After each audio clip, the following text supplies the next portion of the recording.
Shalom Good Readers, apa kabar? Kiranya Tuhan selalu menyertai kehidupan kita dan kita dalam keadaan yang baik. Dan kita masuk ke dalam kitab Mazmur. Ya, sesuai dengan namanya adalah kitab pujian. Dan isinya tentunya pasti akan berbagai macam pujian kepada Tuhan. Dan tidak hanya itu saja, tapi juga menceritakan bagaimana perjalanan orang baik dan perjalanan orang yang jahat. Kali ini kita masuk ke Mazmur yang pertama.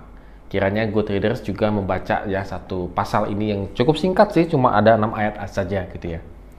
Nah, tapi kalau dalam 6 ayat ini kita bisa melihat bagaimana pemazmur dengan sangat sederhana menggambarkan kisah orang yang berbahagia menurut jalannya Tuhan, tidak menurut jalannya orang fasik. Nah, kalau kita melihat bagaimana juga pemazmur menggambarkan kita bisa menjadi orang fasik, bisa menjadi orang jahat, itu ternyata ada tahapannya. Kalau data yang pertama kita perhatikan yang baik-baik, yang tidak berdiri di jalan orang berdosa dan yang tidak duduk dalam kumpulan pencemooh.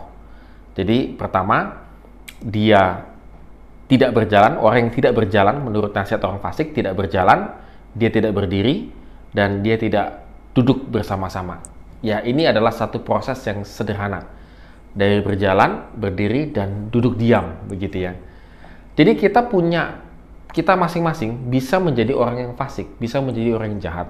Kalau kehidupan kita itu di sekeliling kita, bahkan kita berdiam diri dengan orang fasik, pasti kita bisa menjadi orang fasik. Apalagi iman kita dan juga pemahaman kita tentang Tuhan tidak kita bangun dengan baik. Maka ini disebut oleh pemazmur sebagai orang yang fasik, maka kehidupannya itu seperti sekam yang ditiupkan angin di ayat keempat. Artinya, kehidupan orang fasik itu banyak sekali bicara tentang kesia-siaan.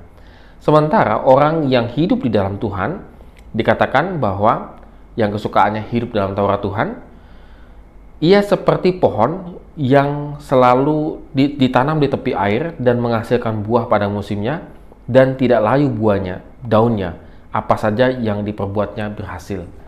Jadi kalau kita bisa perbandingkan di sini, orang yang suka Taurat Tuhan atau suka firman Tuhan, maka kehidupannya itu selalu energik. Kehidupannya itu selalu menghasilkan, positif dan tetap terus berlimpah-limpah. Kenapa? Karena kehidupan orang yang benar itu selalu dekat dengan mata air, yaitu Tuhan. Oleh karena itu, Good Readers pada hari ini, kita kembali merenungkan, kalau hidup saya dan saudara sekalian, apakah menuruti jalan orang fasik atau kita tetap menjadi orang yang mencintai Taurat Tuhan, mencintai firman Tuhan? Pilihan ada di tangan kita. Tidak ada itu ditentukan oleh orang lain, tidak. Tetapi pilihan itu ada di tangan kita. Kita yang menentukan pilihan. Apakah mau hidup sebagai orang fasik yang akhirnya hidupnya menjadi sia-sia dan akhirnya akan mendapatkan penghukuman dari Tuhan, atau hidup sebagai orang benar yang hidupnya berlimpah-limpah berkat dan ucapan syukur karena kehidupan kita selalu dekat dengan firman Tuhan.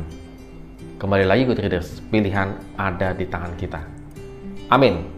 Have a nice day and God bless us.